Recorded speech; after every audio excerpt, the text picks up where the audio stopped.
Good morning everyone, how are you all. आज हम करेंगे पार्ट 9 कांटा और फूल का व्याकरण भाग। बच्चे आज का जो व्याकरण टॉपिक है हमारा वो है वचन। आई थिंक वचन सबको पता होगा, वचन क्या होता है।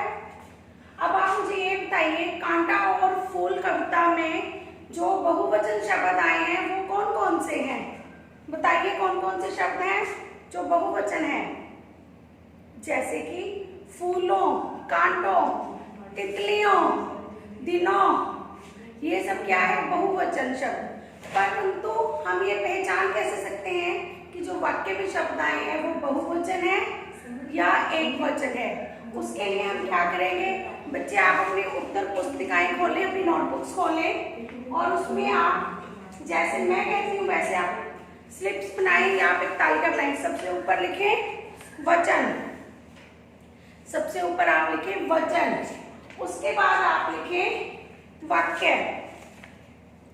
अपनी नोटबुक खोलिए और उसमें लिखिए वचन वाक्य और उसके बाद आपने लिखना है पहचान का आधार। सबने बना लिया ऐसे अपनी कॉपी पर तालिका।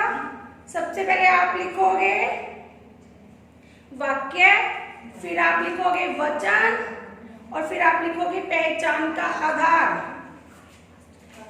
आपने तालिका बना ली तो उसमें अब आपने कैसे लिखना है वो मैं आपको बताती हूँ।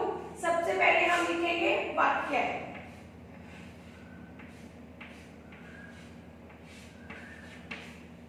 तालिका जो बनी है उसके अंदर वाक्य के नीचे हम कोई भी सेंटेंस लिखेंगे। जैसे हाथी घूम रहे हैं,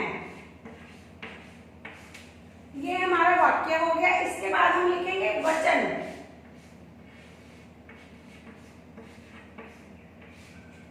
इसमें हम बताएंगे कि ये कौन सा वचन है, एक वचन है या बहुवचन।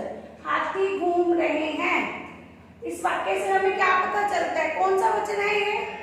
यस, बहुवचन, बहुवचन।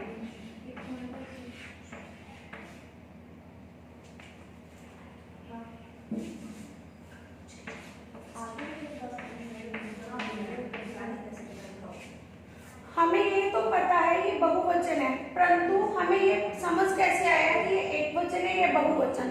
अब हम इसमें वही सीखेंगे कि हमें पता कैसे चलता है। इसको क्या लिखेंगे, पहचान का आधार।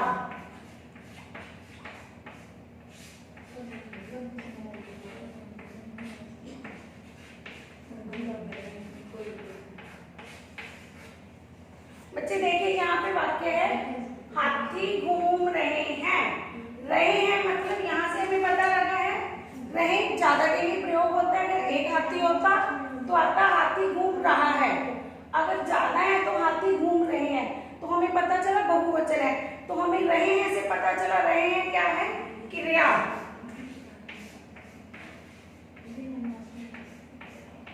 तो हमारा वचन जो है पता करने का आधार क्या है, क्रिया। इससे हमें पता चला है क्रिया से कि बहुवचन है या एक वचन है। ऐसे ही आप एक और वाक्य लिखिए और आप बताइए कि उसमें कौन सा वचन है।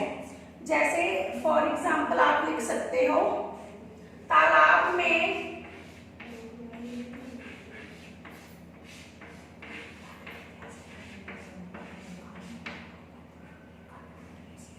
मछलियां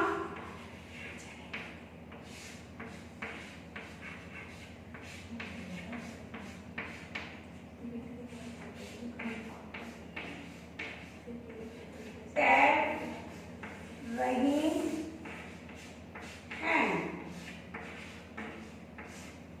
तालाब में मछलियां तैर रही हैं, ये कौन सा वचन है, ये भी बहुवचन है।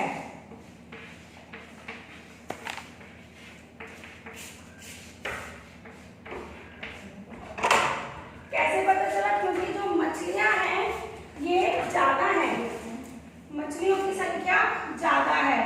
तो मछलियां क्या है, संख्या। तो पहचान का आधार क्या हुआ, संख्या।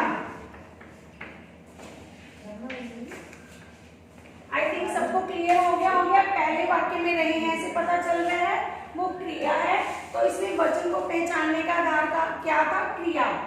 तालाब में मछलियां तैर रही है, यहाँ पे पहचान का आधार क्या है, मछलियां। मछलियां जो एक संज्ञा है, हमें पता चलता है मछलियों से कि बहुवचन है, तो हमारी पहचान का आधार क्या बना, संज्ञा। नेक्स्ट वाक्य देखिए,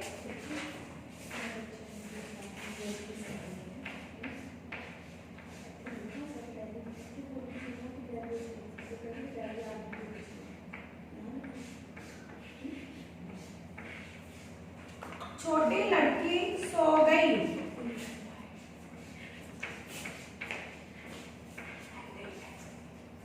इसमें छोटी लड़की सो गई, तो हमें छोटी लड़की से पता चल रहा है कि सो गई। कौन सा वचन है ये, एक वचन।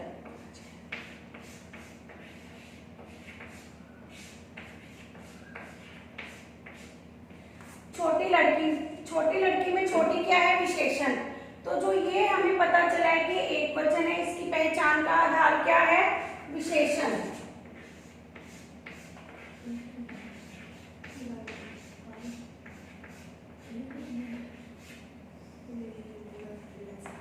बच्चे तो इससे आपको पता चला कि जो पहचान का आधार बहुवचन या एक वचन में क्या होता है, क्रिया, संज्ञा, सर्वनाम और विशेषण।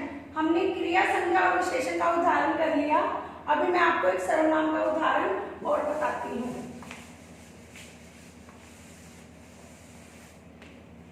जैसे हम बाजार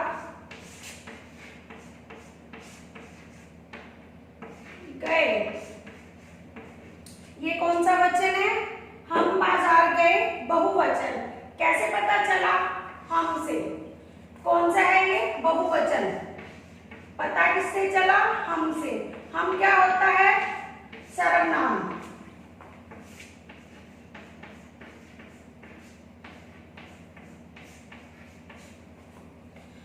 तो बच्चे आपको क्लियर हो गया होगा, जब भी किसी वाक्य में हम शब्दों का पता करते हैं कि वो बहुवचन है या एक वचन है, तो पहचान का आधार क्या होता है, संज्ञा, सर्वनाम, विशेषण और क्रिया।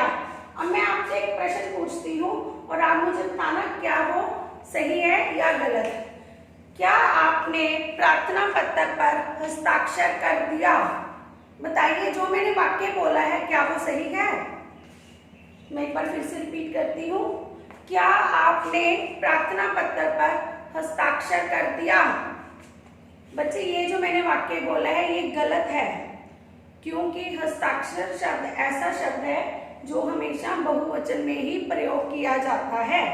इसको हम सही करके कैसे बोलेंगे, क्या आपने प्रार्थना पत्र पर हस्ताक्षर कर दिए? ऐसे बच्चे और बहुत सारे शब्द होते हैं जो हम बहुवचन में प्रयोग करते हैं। जैसे कि अभी मैं आपको लिख के बताती हूँ शब्द, बहुवचन में प्रयोग होने वाले शब्द हैं बाल, दर्शन, आंसू,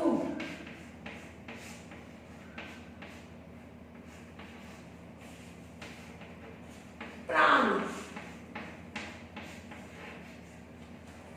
बाल, दर्शन, आंसू, प्राण, ये ऐसे शब्द हैं जो हमेशा बहुवचन में प्रयोग किए जाते हैं। जैसे हम कहते हैं कि बहुत दिनों बाद आपके दर्शन हुए, उस व्यक्ति के प्राण निकल गए, आपकी आंखों में आंसू आ गए। तो ये कुछ ऐसे शब्द होते हैं जो हम कभी भी एक वचन में प्रयोग नहीं करते। और आज का बच्चे आई थिंक आपको वचन पहचानने का जो है टॉपिक ही आपको क्लियर हो गया होगा। और आपका होमवर्क है, आपको 4 वाक्य जो आपने तालिका बनाई है कॉपी में, उसमें अपनी तरफ से लिखेंगे और वचन लिखेंगे, एक वचन है या बहुवचन, और उसकी पहचान का आधार भी लिखेंगे। इसके साथ साथ 9.3 जो आपका वर्कबुक में है वो टॉपिक कंप्लीट करेंगे। It's okay.